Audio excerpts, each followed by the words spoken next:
Hello dear students, welcome back to Guruvarya academy. विद्यार्थी मित्रांनो, यापूर्वीच्या भागामध्ये आपण तुमचा जो काही नवा पाठ आहे ज्याचं नाव आहे पर्यावरणीय व्यवस्थापन याला सुरुवात केली होती आणि त्याचे आपण सुरुवातीचे दोन भाग सुद्धा व्यवस्थितपणे समजून घेऊन पाहिले सुद्धा होते. आजचा जो काही भाग आहे तो आपला तिसरा भाग आहे आणि या भागामध्ये आपण कचऱ्याचं व्यवस्थापन कशा पद्धतीने करायचं याबद्दलची माहिती पाहणार आहोत. तर चला वेळ वाया न घालवता आपल्या आजच्या या भागाला सुरुवात करूया. आपल्या घरामध्ये बऱ्याचशा कृती आपण करत असतो किंवा ज्या ठिकाणी आपण काम करतो, शाळा असेल, ऑफिसेस असतील, तर त्या ठिकाणी बऱ्याचशा कृतींद्वारे बराचसा कचरा निर्माण होतो आणि तो जो काही कचरा आहे तो आपण काय करतो, एकतर डस्टबिन मध्ये टाकतो किंवा इव्हन बरेच वेळेला आपण जर पब्लिक प्लेसेस मध्ये असू तर ज्या ठिकाणी आहोत आपण त्याच ठिकाणी तो कचरा टाकून देतो. पण काय होतं, तो जो काही कचरा आहे तर तो कचरा जे आपण व्यवस्थापन नाही केलं तर त्याचे विपरीत परिणाम प्रत्यक्षपणे किंवा अप्रत्यक्षपणे आपल्यावरतीच होतात. तुम्ही म्हणाल कशा पद्धतीने? तर लक्ष द्या. बघा, जो काही कचरा आहे त्याला जर आपण कचरा कुंडीमध्ये टाकलं, उदाहरणामध्ये बघा आपल्या पब्लिक डस्टबिन्स असतात त्याच्यामध्ये जर आपण कचरा टाकला बऱ्याच वेळेला तो ओव्हरफ्लो होतो. काही वेळेला तर तो जो काही कचरा आहे तर तो ओव्हरफ्लो झाल्यामुळे त्याच्यामध्ये वेगवेगळ्या पावसाचं पाणी असेल, इतर पाणी असेल तर ते साचलं जातं आणि त्या ठिकाणी खूप मोठ्या प्रमाणामध्ये डासांची किंवा मच्छरांची पैदास होते आणि त्याचेच परिणाम म्हणून मग पुन्हा वेगवेगळे संसर्गजन्य आजार त्या ठिकाणी पसरतात. मग आता या कचऱ्याचं व्यवस्थापन कशा पद्धतीने केलं जातं किंवा ते किती करणं कशा पद्धतीनं बरोबर आहे, या सर्व गोष्टींची माहिती आपण आता मिळवतोय. घनकचरा व्यवस्थापन म्हणजे काय किंवा मग ती काळाची गरज आहे सध्याच्या, तर का गरज आहे याची माहिती आपण आता पाहूया. सुरुवातीला सांगा पाहू या संदर्भाखाली तुम्हाला काही प्रश्न विचारण्यात आलेले आहेत. प्रदूषण म्हणजे काय? तर बघा, प्रदूषण म्हणजे जे काही निसर्गतः उपलब्ध असणारी संसाधनं आहेत, साधनं आहेत, तर त्यांच्यामध्ये थोडेफार त्यांच्यामध्ये बदल करणं किंवा त्यांच्यामध्ये दूषित असे घटक मिसळणं यालाच आपण प्रदूषण म्हणतो. पुढचा प्रश्न बघा, पुढचा प्रश्न आहे आपल्या सभोवतालचा परिसर कोणकोणत्या प्रकारे प्रदूषित होतो. आता आपल्या आजूबाजूला खूप मोठासा परिसर आहे, तर त्या परिसरामध्ये वेगवेगळे प्रदूषके असतात. म्हणजे कोणकोणत्या प्रकारे प्रदूषण होतं, तर वेगवेगळ्या प्रकारचे प्रदूषण होतात. हवा प्रदूषण आहे, जल प्रदूषण आहे किंवा मग मृदा प्रदूषण, असे वेगवेगळे प्रदूषण आपल्याला त्या ठिकाणी पाहायला मिळतील आणि प्रदूषण करणारे घटक सुद्धा तशाच पद्धतीचे त्याच्याच प्रकारातले असतात. त्यानंतर करुण पहा, करून पहा या संदर्भाखाली आपल्याला एक छोटीशी कृती दिलेली आहे. कृती काय आहे लक्षात घ्या. तुमच्या वर्गातील कचऱ्याचा डबा, जमा झालेल्या कचऱ्याचं तुम्हाला निरीक्षण करायचे आणि त्यात कोणते कोणते पदार्थ आहेत याची यादी सुद्धा तुम्हाला या ठिकाणी करायची आहे. या कचऱ्याची योग्य पद्धतीने विल्हेवाट कशा पद्धतीने लावता येईल याबाबत तुम्हाला शिक्षकांशी चर्चा सुद्धा करावी लागेल आणि आपल्या घरच्या कचऱ्याबाबत सुद्धा असं करता येईल का याचा सुद्धा तुम्हाला विचार करायचा आहे. मग आता तुमच्या वर्गामध्ये काय काय कचरा असेल, तुमच्या वर्गामध्ये वेगवेगळ्या अन्न पदार्थाचे कागद असतील, वेस्टर्न असतील किंवा मग वेगवेगळ्या फळांचे खाल्लेले साली असतील, असे वेगवेगळे पदार्थ तुमच्या वर्गातील कचऱ्याच्या डब्यामध्ये तुम्हाला पाहायला मिळतील. मग त्यांची विल्हेवाट कशा पद्धतीने लावायची याबद्दलची चर्चा तुम्हाला तुमच्या शिक्षकांसमवेत करायची आहे आणि अशाच पद्धतीची विल्हेवाट आपण आपल्या घरातील कचऱ्याची लावू शकतो का याचा सुद्धा तुम्हाला त्या ठिकाणी विचार करायचा आहे किंवा त्या ठिकाणी तुमची जी काही कल्पना असेल ती तुम्हाला त्या ठिकाणी मांडायची आहे. त्यानंतर पुढे बघा, निरीक्षण करा व चर्चा करा. आता या ठिकाणी तुम्हाला दोन वेगवेगळे चित्र दिसत आहेत. चित्र अ मध्ये तुम्हाला काय पाहायला भेटतंय आणि चित्र ब मध्ये तुम्हाला काय पाहायला भेटतंय सांगा. अ चित्रामध्ये आपल्याला खूपसा कचरा किंवा जो काही रोड आहे त्याच्यावरती खूप मोठ्या प्रमाणामध्ये प्रचंड घाण जमा झालेली किंवा घाणीचे साम्राज्य असलेलं पाहायला मिळतं. तर ब चित्रामध्ये आपल्याला जो काही परिसर आहे तो खूप स्वच्छ आहे, अगदी स्वच्छ सुंदर असा परिसर आहे, त्या ठिकाणी कसल्याही प्रकारचा कचरा नाही. आता यावर आधारित काही प्रश्न. पहिला प्रश्न बघा की खाली दोन चित्र 9.2 अ आणि ब कोणता मुख्य फरक दर्शवतात. आणि दुसरा प्रश्न असा की छायाचित्र ब मधील परिस्थिती कायम ठेवण्यासाठी काय करावं लागेल. तर बघा, जो काही पहिला दुसरा प्रश्न आहे त्याचं उत्तर असं आहे की मुख्य फरक असा आहे की या दोघांमध्ये स्वच्छतेचा खूप मोठा फरक येतो आणि महत्त्वाची गोष्ट म्हणजे पहिल्या चित्रामध्ये घाणीचे साम्राज्य आहे तर दुसऱ्या चित्रामध्ये स्वच्छता आहे सर्वत्र स्वच्छता निर्मळता आपल्याला त्या ठिकाणी पाहायला मिळते. दुसऱ्या चित्रामध्ये असं दुसरा प्रश्न असा विचारण्यात आलेला आहे की चित्र ब मध्ये जी काही परिस्थिती आहे ती कायम ठेवण्यासाठी काय करावं लागेल. तर दुसऱ्या चित्रामध्ये दाखवण्यात आलेली जी काही परिस्थिती आहे ती कायम ठेवण्यासाठी आपल्याला सातत्याने प्रयत्न करावे लागतील. आपल्याकडे स्वच्छता अभियान नावाचे एक अभियान राबवले जाते संपूर्ण देशभरामध्ये मागच्या काही वर्षापासून आणि त्या अभियानाअंतर्गत आपण स्वच्छतेचे सर्व नियम पाळत आहोत किंवा आपण तसा प्रयत्नही करतोय की स्वच्छतेचे सर्व नियम पाळले जावे. आपण जर सार्वजनिक ठिकाणी असू तर त्या ठिकाणचा जो काही कचरा असतो तर तो कचरा स्वतः आपण त्याची विल्हेवाट लावणं किंवा त्याला डस्टबिन मध्ये नेऊन टाकणं अशी छोट्या छोट्या सवयींमध्ये बदल आपण करून घेत आहोत. आणि ते जर आपण सातत्याने केलं किंवा स्वच्छतेचे जे काही नियम आपण आहेत ते जर आपण व्यवस्थितपणे पाळलं तर ही परिस्थिती कायम राहील. त्यानंतर बघा की आपण म्हणतो की माझा देश आहे माझा जिल्हा आहे माझं शहर आहे माझं गाव आहे पण आपण सर्व गोष्टींना माझं म्हणतो किंवा आपलं म्हणतो तर त्यावेळेला त्याची स्वच्छता राखणं सुद्धा आपलं किंवा माझं कर्तव्य असतं. त्यामुळे आपला जो काही कचरा आहे आपण जो काही कचरा करतो ते व्यवस्थितपणे कचराकुंडीत नेऊन टाकणं ही आपली जबाबदारी आहे. त्यामुळे रस्त्यावरती किंवा तुम्ही ज्या कोणत्या ठिकाणी असाल त्या ठिकाणी कचरा करू नका. मानवाच्या रोजच्या विविध कृतीतून अनेक टाकाऊ पदार्थ तयार होतात त्यांना घन कचरा म्हणतात. आता मानव काय करतो दररोज वेगवेगळ्या कृती करतो आणि त्याच्या दररोजच्या कृतीमधून खूप वेगवेगळ्या प्रकारचे टाकाऊ पदार्थ तयार होतात त्यांनाच आपण घन कचरा म्हणतो. आता उदाहरणामध्ये बघा की आपल्या घरामध्ये स्वयंपाक घरामध्ये किचन मध्ये बऱ्याचशा छोट्या मोठ्या कृती आपण करत असतो त्यामध्येच किती वेगवेगळ्या प्रकारचा कचरा येतो भाज्यांच्या साली असतील भाज्यांची सुकलेली पानं देठ किंवा मग फळांची साली वेगवेगळ्या बाहेरून आणलेले पदार्थांचे कांद पिशव्या असा वेगवेगळा कचरा त्या ठिकाणी तयार होतो. जर आपण योग्य पद्धतीने या कचऱ्याची विल्हेवाट लावली तर हेच टाकाऊ पदार्थ ऊर्जेचा एक मौल्यवान स्रोत होऊ शकतात. याच पदार्थांना याच पदार्थांची आपण अगदी व्यवस्थितपणे विल्हेवाट लावली त्याचं व्यवस्थापन केलं तर हेच टाकाऊ पदार्थ ऊर्जेचा एक महत्त्वाचा स्रोत होऊ शकतात. पुढे बघा की सध्या संपूर्ण जगासमोर घनकचरा ही मोठी समस्या निर्माण झाली असून यामुळे पाणी व जमीन दोन्ही प्रदूषित होत आहेत. सध्या जगासमोर खूपच महत्त्वाचा आणि खूपच गंभीर असा प्रश्न आहे समस्या आहे हा घनकचऱ्याचं व्यवस्थापन कशा पद्धतीने करायचं. आणि घनकचऱ्यामुळे पाणी आणि जमीन हे सुद्धा प्रदूषित होत आहे. मग या घनकचऱ्याचे जर आपण व्यवस्थापन केलं याची विल्हेवाट लावली तर पाणी आणि जमीन याचं प्रदूषितपणा कमी होईल आणि त्यानंतर पुढे त्यामुळे थोडंसं प्रदूषणाचं जे काही प्रदूषणाचं प्रमाण आहे ते कमी झालेलं आपल्याला पाहायला मिळेल.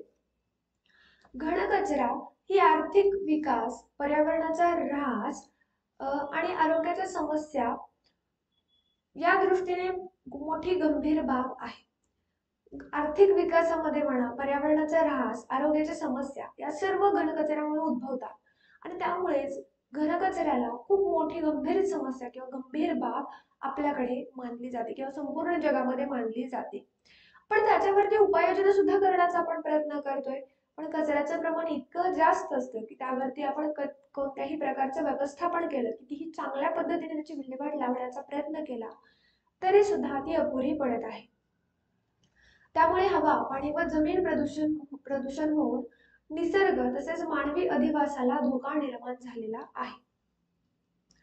माहित आहे का तुम्हाला या संदर्भाखाली आपल्याला काही माहिती दिलेली ती लक्षात घ्या. कचरा निर्मिती प्रतिदिवस दररोज किती कचरा निर्माण केला जातो. आपल्या घराचंच उदाहरण घ्या. आपल्या घरामध्ये दररोज जवळपास 1 ते 2 किलो कचरा सहज निघत असेल. मग आपण पूर्ण आपल्या कॉलनीचं घेतलं तर संपूर्ण कॉलनीमध्ये जवळपास दररोज 100 ते 200 किलो कचरा निर्माण होत असेल. मग आता आपण आपल्या शहराचं घेऊया तर शहरामध्ये जवळपास दररोज 1 ते 2 टन कचरा सहज निर्माण केला जात असेल. मग छोट्या छोट्या गावांमध्ये छोट्या छोट्या शहरांमध्ये जर एवढा कचरा निर्माण होत असेल तर विचार करा जी काही महानगर असतात मेट्रो शहर असतात तर त्या ठिकाणी किती मोठ्या प्रमाणामध्ये कचऱ्याची निर्मिती होत असेल किंवा किती मोठ्या प्रमाणामध्ये कचरा निर्माण होत असेल. राज्यातील प्रमुख महानगरांमध्ये निर्माण होणारा घनकचरा पुढील प्रमाणे आहे. मुंबईमध्ये सुमारे 5,000 टन इतका कचरा होतो. पुण्यामध्ये सुमारे 1,700 टन एवढा कचरा. नागपूरमध्ये सुमारे 900 टन कचरा. 26 जुलै 2005 रोजी मुंबईत मोठी पूरस्थिती निर्माण झाली होती आणि या आपत्तीचे एक महत्त्वाचं कारण म्हणजे अयोग्य घनकचरा व्यवस्थापन होय. त्यामुळे साचलेला घनकचरा हा विविध आपत्तीचे प्रमुख कारण ठरू शकतो. तर 26 जुलै 2005 रोजी मुंबईमध्ये पूर परिस्थिती निर्माण झाली होती म्हणा किंवा पूरच आला होता थोडक्यामध्ये.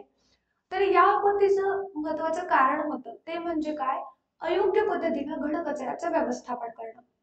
त्या घनकचऱ्याचं व्यवस्थापन अयोग्य पद्धतीनं करण्यात आलं. तो घनकचरा नाल्यांमध्ये वेगवेगळ्या नाल्यांमध्ये जाऊन बसला. त्या ठिकाणी ते घनकचऱ्यामुळे जे काही पाण्याचा प्रवाह आहे तो थांबला गेला आणि त्या ठिकाणी पूरसदृश्य परिस्थिती निर्माण झाली. मग या घनकचरा हा वेगवेगळ्या आपत्तीचं प्रमुख कारण सुद्धा ठरू शकतो आणि त्यामुळेच आपल्याला जे काही पूर परिस्थिती निर्माण टाळण्यासाठी येणारी पूर परिस्थिती आहे किंवा विविध संकट आहे तर ते टाळण्यासाठी कचऱ्याचा व्यवस्थितपणे विल्हेवाट लावणं किंवा त्याचं व्यवस्थापन करणं हे खूप महत्त्वाचं ठरतं. आता या ठिकाणी तुम्हाला निरीक्षण करून यादी बनवायची. कशाची यादी बनवायची बघा. तुम्ही जिथे राहता त्या इमारतीचं किंवा परिसराचं सर्वेक्षण करा. नष्ट होणारा व नष्ट न होणारा कचराचं वर्गीकरण करा. साधारणपणे एका आठवड्यात किती प्रमाणात घनकचरा साठत आहे आणि यासाठी कारणीभूत घटकांची यादी सुद्धा तुम्हाला या ठिकाणी करायची आहे. तर कराल ना ही छोटीशी यादी तयार, तर निश्चितपणे प्रयत्न करा. मी तुम्हाला याचं अंदाजपत्रक सुरुवातीला सांगितलं की आपल्या घरामध्ये किती निर्माण होतो, आपल्या कॉलनीमध्ये किती निर्माण होतो. तर अशा पद्धतीने तुम्ही सुद्धा त्या ठिकाणी अंदाजपत्रक बांधून यादी तयार करू शकता. आता या ठिकाणी आपल्याला वाचन करा आणि चर्चा करा यासाठी एक यादी दिलेली आहे. कचऱ्याचं वर्गीकरण आणि त्याचे वेगवेगळे स्रोत या ठिकाणी दिलेले आहे. वर्गीकरणामध्ये बघा पहिल्यांदा घरगुती कचरा. तर घरगुती कचऱ्यामध्ये काय काय येतं, त्याचे स्रोत काय काय आहेत. तर स्वयंपाकघरातील वाया गेलेलं अन्न, टाकाऊ कागद, प्लास्टिकच्या पिशव्या, भाज्यांचे देठ, फळांच्या साली, पत्र्याच्या वस्तू, काचेच्या वस्तू इत्यादी. त्यानंतर दुसरं आहे औद्योगिक कचरा. औद्योगिक कचऱ्यामध्ये काय काय येतं, रसायने, रंग, गाळ, राख, टाकाऊ पदार्थ, धातू इत्यादी. त्यानंतर आहे धोकादायक कचरा, जो की आपल्या आरोग्यासाठी किंवा इतर सजीवांच्या आरोग्यासाठी धोकादायक ठरतो. तो म्हणजे काय की विविध उद्योगधंद्यातून निर्माण होणारे रसायन, किरणोत्सारी पदार्थ, स्फोटक, रोगप्रसारक पदार्थ इत्यादी. शेतीतील किंवा बागेतील कचरा. शेतीमध्ये सुद्धा किंवा बागायतीमध्ये सुद्धा वेगवेगळ्या प्रकारचा कचरा निर्माण होतो. त्याचे स्रोत काय काय आहेत लक्ष द्या. तर झाडांची पाने, फुले, फांद्या, शेतातील पिकांचे अवशेष जसे कडब्यांचे बुडके, जनावरांचे मलमूत्र, कीटकनाशक, विविध रसायन आणि खत यांचे अवशेष की मृदेमध्ये असतात. तर हे सर्व शेतातील किंवा बागेतील कचऱ्यामध्ये येतात. त्यानंतर इलेक्ट्रॉनिक कचरा. इलेक्ट्रॉनिक कचऱ्यामध्ये काय काय येतं बघा. तर खराब झालेलं टेलिव्हिजन संच, मोबाईल फोन्स, म्युझिक सिस्टीम, संगणक व त्यांचे भाग इत्यादी. जैव वैद्यकीय कचरा, याच्यामध्ये दवाखान्यांद्वारे किंवा वेगवेगळ्या वैद्यकीय क्षेत्राद्वारे निर्माण होणारा जो काही कचरा आहे तो येतो. दवाखाने, हॉस्पिटल्स, रक्तपेढ्या व प्रयोगशाळांमधून टाकलेले बँडेजेस, ड्रेसिंग कापूस, हातमोजे, सुया, अवयवाचे भाग, रक्त, सलाईन बाटल्या, औषधे, जुन्या औषधांच्या बाटल्या, परीक्षण नळ्या इत्यादी. शहरी आणि नागरी कचऱ्यामध्ये काय काय येतं बघा. तर घरगुती, औद्योगिक व व्यापारी उद्योगांद्वारे निर्माण झालेले टाकाऊ पदार्थ, दुकानं, भाजी मार्केट, मटन मार्केट इत्यादी मधील कॅरी बॅग, काच, धातूंचे तुकडे व सळई, धागे, रबर, कागद, डबे व इमारतीच्या बांधकामाचे टाकाऊ साहित्य या स्रोतांद्वारे खूप मोठ्या प्रमाणात घनकचरा त्या ठिकाणी निर्माण होतो.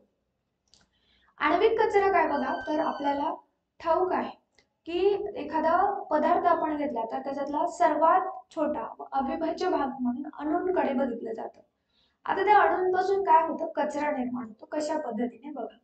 अणुविद्युत केंद्र, युरेनियमच्या खाणी, अणुसंशोधन केंद्र, आण्विक अस्त्र चाचणीचे ठिकाणं, त्यातून बाहेर पडणारे किरणोत्सारी पदार्थ, उदाहरणार्थ स्ट्रॅन्शियम, सिरियम, बेरियम या प्रक्रियांतून बाहेर सोडले जाणारे जड पाणी, याद्वारे वेगवेगळ्या प्रकारचा आण्विक कचरा त्या ठिकाणी निर्माण होतो. खनिज कचरा काय आता की वेगवेगळ्या प्रकारच्या खाणी असतात. उदाहरणार्थ खाणीतून निघालेले शिस असेल, अर्सेनिक असेल, कॅडमियम असेल, अशा जड धातूंचे अवशेष त्या ठिकाणी या खनिज कचऱ्यामध्ये येतात. आता विचार करा, आता कचरा काय, घन कचरा कशा पद्धतीचा आहे हे आपल्याला समजलं, पण आपण त्याचं प्रामुख्याने 2 गटांमध्ये विभाजन करतो. पहिला गट आहे विघटनशील कचरा, ज्याला आपण बायोडिग्रेडेबल वेस्ट म्हणतो. म्हणजे असा कचरा जो की निसर्गात उपलब्ध असणाऱ्या सूक्ष्मजीवाद्वारे त्याचं विघटन केलं जातं थोडक्यात. त्यानंतर दुसरं आहे अविघटनशील कचरा, यालाच आपण नॉन बायोडिग्रेडेबल वेस्ट म्हणतो. तर यामध्ये बघा, विघटनशील कचऱ्यामध्ये या प्रकारच्या कचऱ्याचं विघटन सूक्ष्मजीवांमार्फत सहज होतं. यामध्ये प्रामुख्याने स्वयंपाकघरातील कचरा, खराब अन्न, फळे, भाज्या, माती, राख, शेण, झाडांचे भाग इत्यादींचा समावेश होतो. हा कचरा मुख्यतः सेंद्रिय प्रकारचा असून यालाच आपण ओला घन कचरा सुद्धा म्हणतो. याचं काळजीपूर्वक विघटन केलं तर त्यापासून आपल्याला उत्तम प्रकारचं खत आणि इंधन मिळतात.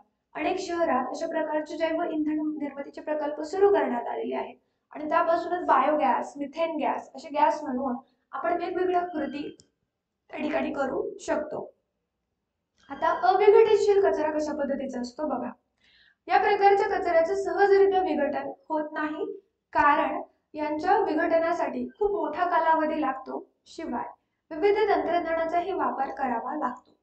यामध्ये प्लास्टिक, धातू यासारख्या इतर पदार्थांचा समावेश होतो. अशा प्रकारच्या कचऱ्याला सुका घनकचरा असे म्हणतात. तर यामध्ये जे काही कचरा असतो तर त्या कचऱ्याचं सहजतेने विघटन आपण करू शकत नाही आणि ते विघटन होतही नाही, कारण त्याच्या विघटनासाठी बराचसा कालावधी लागतो. शिवाय विविध तंत्रज्ञानाचा सुद्धा वापर त्या ठिकाणी करावा लागतो. मग याच्यामध्ये प्लास्टिक, धातू यासारखे पदार्थ येतात किंवा इतर पदार्थांचा सुद्धा या ठिकाणी समावेश होतो आणि याच कचऱ्याला आपण सुका घनकचरा सुद्धा म्हणतो.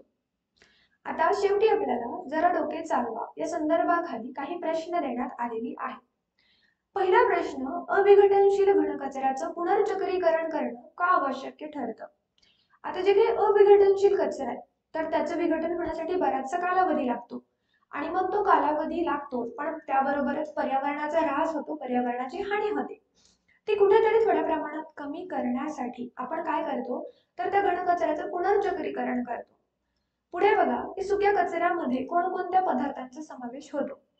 सुक्या कचऱ्यामध्ये वेगवेगळ्या गोष्टींचा समावेश होतो. उदाहरणामध्ये प्लास्टिक, धातू अशा वेगवेगळे धातू असतील किंवा ज्यांचे विघटन होत नाही, चामडी वस्तू असतील वेगवेगळ्या, तर यांचा समावेश त्या ठिकाणी होतो. आता तुम्हाला परिसरातील विविध टाकाऊ पदार्थ आणि वस्तूंची यादीचा तक्ता खालील प्रमाणे तयार करायचा आहे. इथे आता आपल्याला एक देण्यात आलेला आहे, प्लास्टिकची बाटली, विघटनशील पदार्थ सेंद्रिय आहेत का? नाही.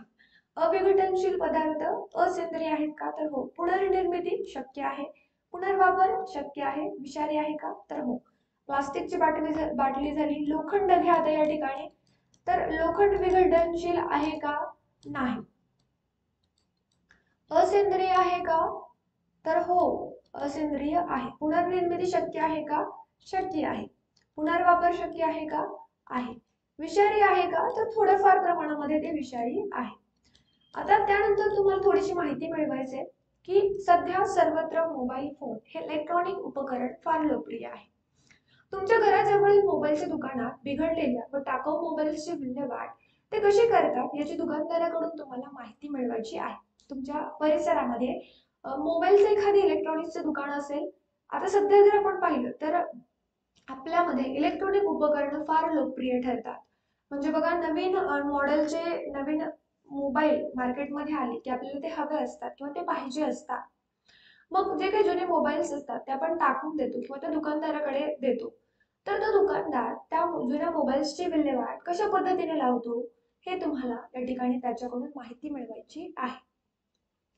जेवढं माहिती संप्रेषण तंत्रज्ञानाची, तर ती आपल्याला एक आकृती देण्यात आलेली आहे 9.4. तर तिचे काळजीपूर्वक निरीक्षण आपल्याला करायचं आहे. त्या आधारे घनकचरा व्यवस्थापन महत्वाचं का आहे ते तुमच्या मित्राला ईमेलच्या सहाय्याने तुम्हाला कळवायचंय. तर बघा, घनकचऱ्याचे दुष्परिणाम काय काय असतात की सजीवांच्या विविधतेवर परिणाम होतात, कचऱ्यापासून दुर्गंधी येते, विषारी वायू निर्मिती होते, नैसर्गिक सौंदर्याचा ऱ्हास होतो, हवा प्रदूषण होतं त्या ठिकाणी, जल प्रदूषण होतं, माती प्रदूषण होतं, रोग प्रसार होतो. असे वेगवेगळे त्याचे परिणाम आपल्याला पाहायला मिळतात. मग आता आतापर्यंत घनकचरा निर्मिती कशी होते, घनकचऱ्याचे प्रकार असते हे आपण समजून घेतले किंवा त्याचे दुष्परिणाम काय हे पाहिलं. आता आपण घनकचरा व्यवस्थापनाची आवश्यकता काय आहे हे समजून घेऊया.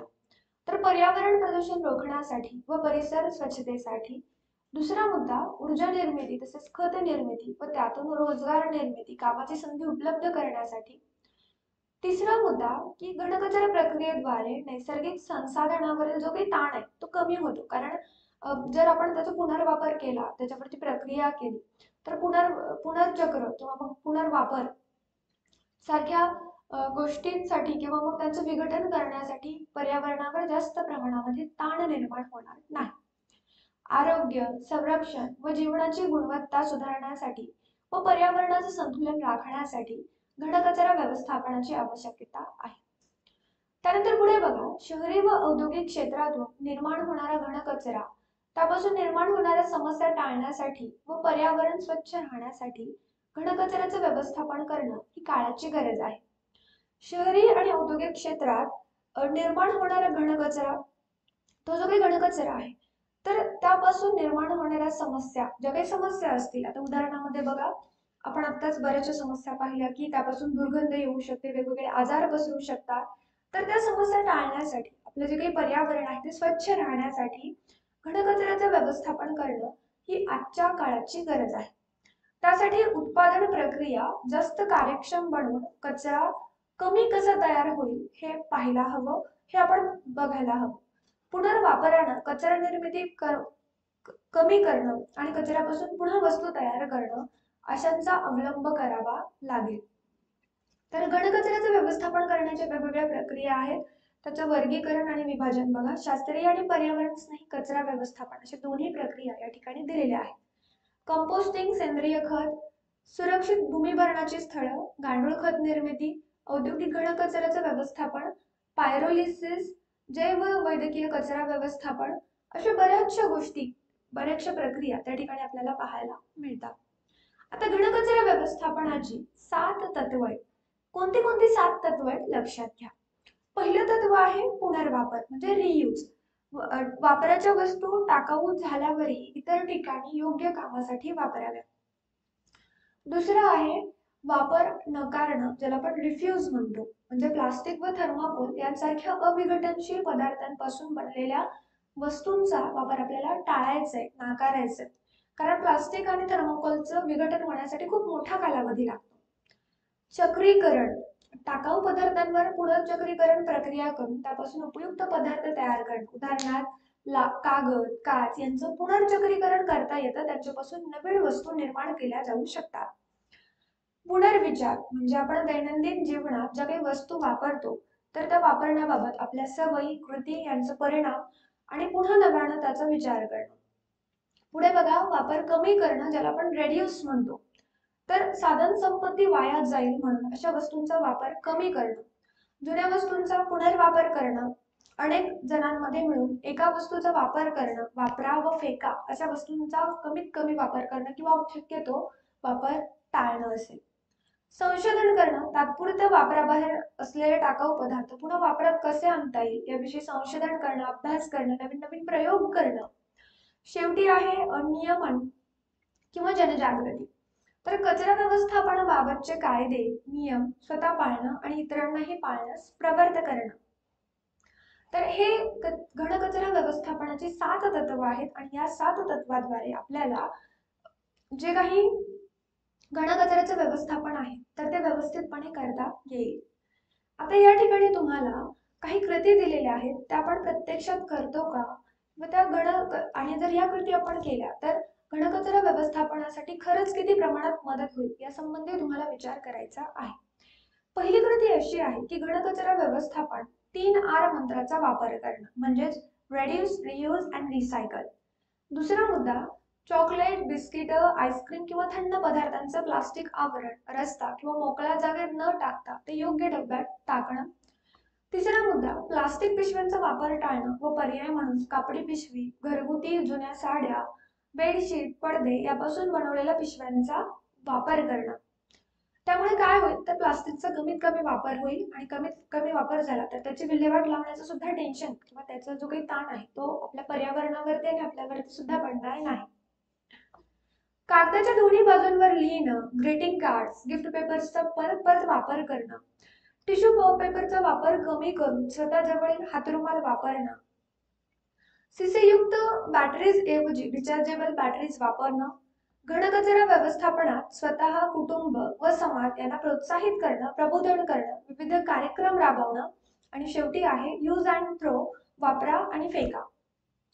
म्हणजे अशा पेन, शीतपेयांचे कॅन, टेट्रा पॅक्स खरेदी करण्याचं जास्तीत जास्त प्रमाणामध्ये टाळावं. आता बघा या ठिकाणी आपल्याला काही पदार्थ दिलेले आहेत आणि निसर्गतः त्यांचं विघटन लागण्यासाठी किती कालावधी लागतो तो लक्षात घ्या. केळीची सालीचं विघटन होण्यासाठी जवळपास 3 ते 4 आठवडे लागतात. कागद पिशवीचं विघटन होण्यासाठी 1 महिना लागतो. कपड्याच्या चिंध्याचं विघटन होण्यासाठी 5 महिने लागतात. लोकरी पायमोजे असतात म्हणजे ज्याला आपण सॉक्स म्हणतो तर त्यासाठी जवळपास 1 वर्षाचा कालावधी लागतो. लाकडाचं विघटन होण्यासाठी 10 ते 15 वर्ष लागतात. चामडी बुटाचं विघटन होण्यासाठी 40 ते 50 वर्ष लागतात. जस्ताच्या डब्याचं विघटन होण्यासाठी 50 ते 100 वर्ष लागतात. तर ॲल्युमिनियम डबे चं विघटन होण्यासाठी 200 ते 250 वर्ष लागतात.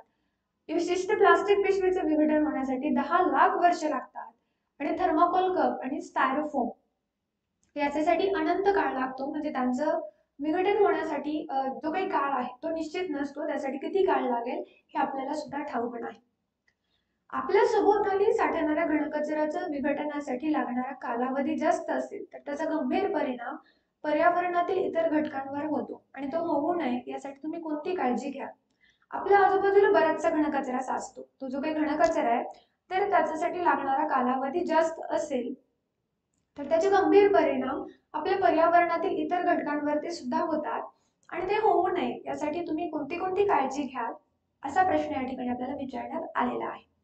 तर खालील चित्र 9.5 अ मध्ये कचरा कशा पद्धतीने ठेवावा हे दर्शवलेलं आहे. तर ब मध्ये कचऱ्याच्या प्रकारानुसार कोणत्या विशिष्ट डब्याचा वापर करतात ते दाखवलेलं आहे. आपल्या घरात देखील या पद्धतीचा वापर करून पर्यावरण स्नेही व्यवस्थापन कसे साधता येईल याचा विचार करा.